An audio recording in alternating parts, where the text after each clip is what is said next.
You ever pull on a door handle just to realize that it says right there, push? But what was the handle for? Do you ever try to use a washing machine and it locks the clothes inside and you try to tug on the door and it tells you something really useful like, door is locked? A lot of people have these experiences and they get frustrated and they think, geez, I'm such a dummy for not knowing how to work this thing. But really, it's not your fault. It's the designer's fault for not keeping you in mind when they created that device. And Bitcoin and cryptocurrency still have a lot of these user experiences too. Welcome to Cryptonomics, Principles of Cryptocurrency and Investing.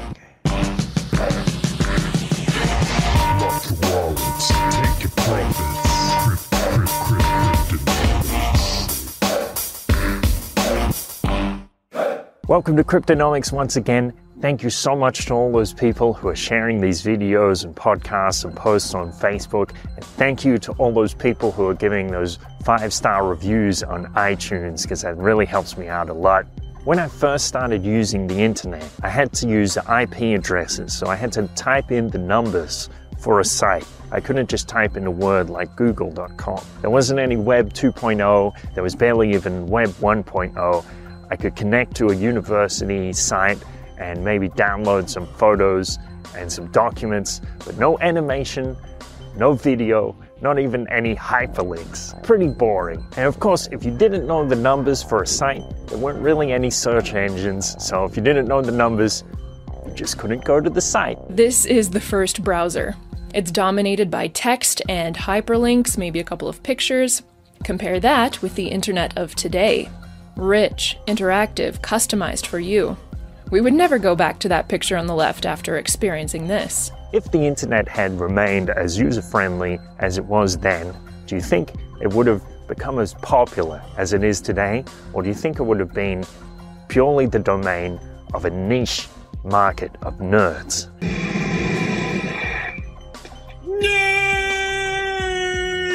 Now, there's nothing wrong with being a nerd. It takes nerds to make the world go round. But the majority of people who are trying to access the internet maybe could be a potential market for cryptocurrency and not nerds. They're soccer moms and grandmas, grocery shoppers, and just regular old people, normal humans going about their lives who don't think about technical stuff, who don't think in numbers or in IP addresses or 34 character strings that you use as Bitcoin addresses.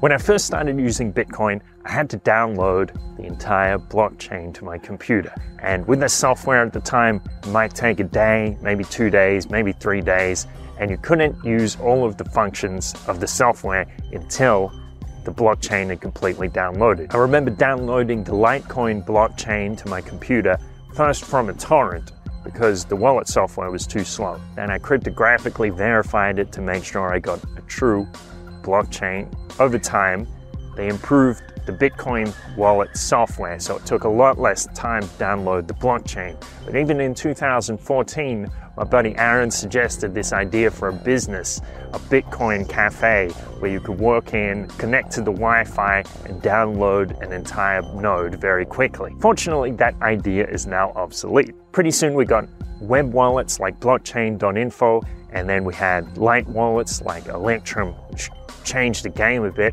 And now, of course, we have mobile wallets, plugins to your browser that are wallets, and they can store hundreds of cryptos. And of course, now there are several cryptocurrencies where you don't have to use a 34-character string to send money to your friend. You can use a name, something that's human readable. So if you go on BitShares and you know the name of your friend on there, you can send them some money. You can also go on Steemit and send somebody money just knowing their alias. By the way, follow @Cryptonomics1 on Steemit. A lot of people, a lot of die-hard Bitcoin supporters get a little bent out of shape when I start to talk about the problem of having a long address that looks like a computer error, that looks like R2-D2 jizzed on your monitor. They say, well, you can just copy and paste it, or you just use a QR code. But it's similar to IP addresses. It wasn't a problem using an IP address. It was fine as long as you knew how to do it. But there is a reason I don't write 50.87.217 on my business card.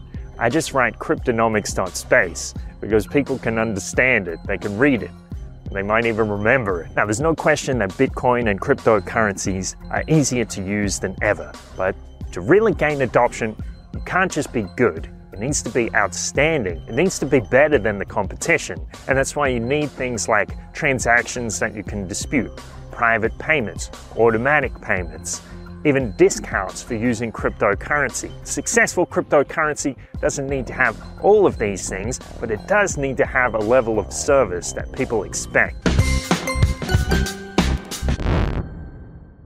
It can be tempting to think that user experience is something simple, that it can just be an afterthought, that you can just dump it on top of a already made technology and everything's going to be fine. But now more than ever, user experience is something that people expect. They expect things to be easy to use. They expect to be able to use it having never even touched the technology before. That takes an art. If you build the tech first and then try to shoehorn the user experience into that, it's always going to be tough because people are going to see that the tech was first and the user experience was secondary. It wasn't a priority. They're going to know it, they're going to feel it, and they might just not use your service. People are always seeking value. Naturally, constantly seeking value, they're asking this one magical question. The more a man invests in that question, the more powerful that man will become. What's in it for me? And that's why, as entrepreneurs and system designers, we need to ask the opposite question. What's in it for them? We have to use our imagination and our empathy to put ourselves in the shoes of people who maybe we've never met, and we don't know exactly how they think. That's no easy task, but that is the task of user experience, to make a system that's easy and fun and engaging for regular people who don't have a deep understanding of the system. If we can do that, then cryptocurrency has a chance of success. Now, thank you so much for listening. Thank you for sharing these videos and podcasts, and thank you for all those people who are giving those 5-star reviews on the iTunes podcast. As always, stay grateful.